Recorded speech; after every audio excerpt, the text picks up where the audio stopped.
बिस्मिल्लाहिर्रहमानिर्रहीम। फिरौन ने एक बार ख्वाब देखा कि उसका तख्त औंधा होकर गिर गया है। फिरौन ने काहिनों से उसकी ताबीर पूछी तो उन्होंने बताया कि एक ऐसा बच्चा पैदा होगा जो तेरी हुकूमत के जवाल का बास होगा। फिरौन को इस बात की फिक्र हुई और उसने बच्चों को मरवाना शुरू कर दिया। चुनांचे किसी के यहाँ बच्चा पैदा होता तो उसे वो मरवा देता। हज़रत मूसा अलैहिस्सलाम जब पैदा हुए तो अल्लाह ने मूसा अलैहिस्सलाम की माँ के दिल में ये बात डाली कि उसे दूध पिलाओ और जब कोई खतरा देखो तो उसे दरिया में डाल दो। चुनांचे चंद रोज मूसा अलैहिस्सलाम की माँ ने हज़रत मूसा अलैहिस्सलाम को दूध पिलाया।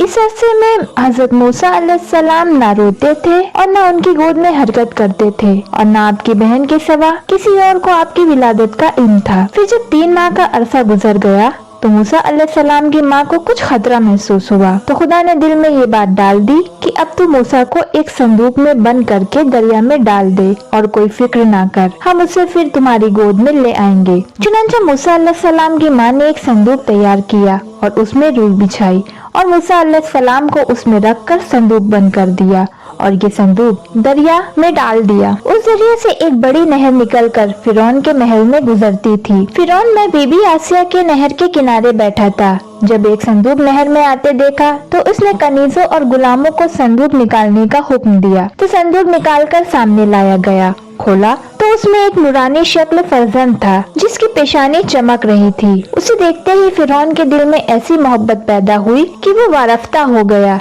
लेकिन कौम के लोगों ने उसे वर्गलाया और कहा कि मुमकिन है यही वो बच्चा हो जो आपकी हुकूमत को बर्बाद करना चाहता है। चुनांचे फिरौन आपके कत्ल पर आमादा हुआ तो फिरौन की बीबी आसिया जो बड़ी नेक खातून थी कहने लगी कि ये बच्चा मेरी और तेरी आंख की ठंडक है, इसे कत्ल ना कर, क्या मालूम ये किस सरजमी से बहता हुआ आया है और तुझे जिस बच्चे से अंदेशा है वो तो इसी मुल्क के बनी इसराइल से बताया गया है। आसिया की ये बात फिरौन ने मान ली और हज़रत मूसा अलैहिस्सलाम फिरौन के महल में रहने लगे और फिरौन ने आपको दूध पिलाने के लिए मुख्तलिफ दाइयाँ बुलाई मगर हज़रत मूसा अलैहिस्सलाम किसी दाई का दूध ना पीते थे। अब फिरौन को फिक्र हुई कि इस बच्चे के लिए ऐसी दाई मिले जिसका ये दूध पीने लगे।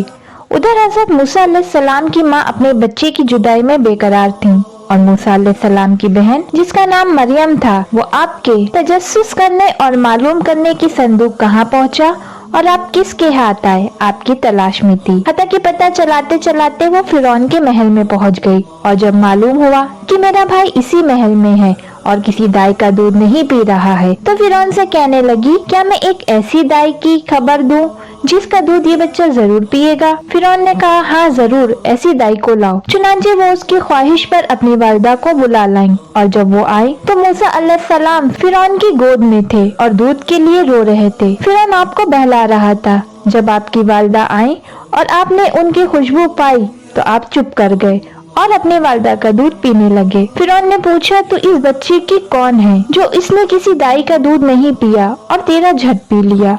उन्होंने कहा मैं एक पाक साफ औरत हूँ, मेरा दूध खुशगवार है जिसमें खुशबूदार है, इसलिए जिन बच्चों के मिजाज में नफासत होती है वो औरतों का दूध नहीं पीते, मेरा दूध पी लेते हैं। फिरौन ने बच्चा उन्हें दिया और दूध पिलाने पर उन्हें मुकर्रर करके फर्जंद को अपने घर ले जाने की इजाजत दे दी।